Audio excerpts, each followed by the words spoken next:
So there's the piece after you drop the cover. Like I said, that piece has to stay. You don't want to break anything. Now you come right down here.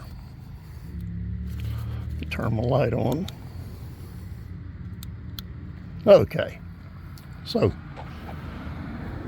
there's the stud right there.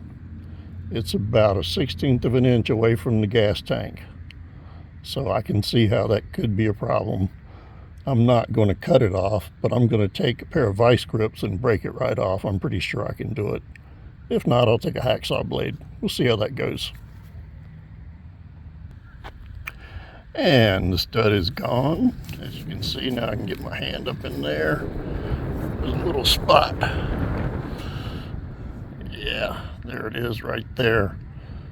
A little tiny bit left. I don't think that's going to be too much to worry about. I am going to cover that with a blob of RTV, and I believe I'm good to go. Recall done.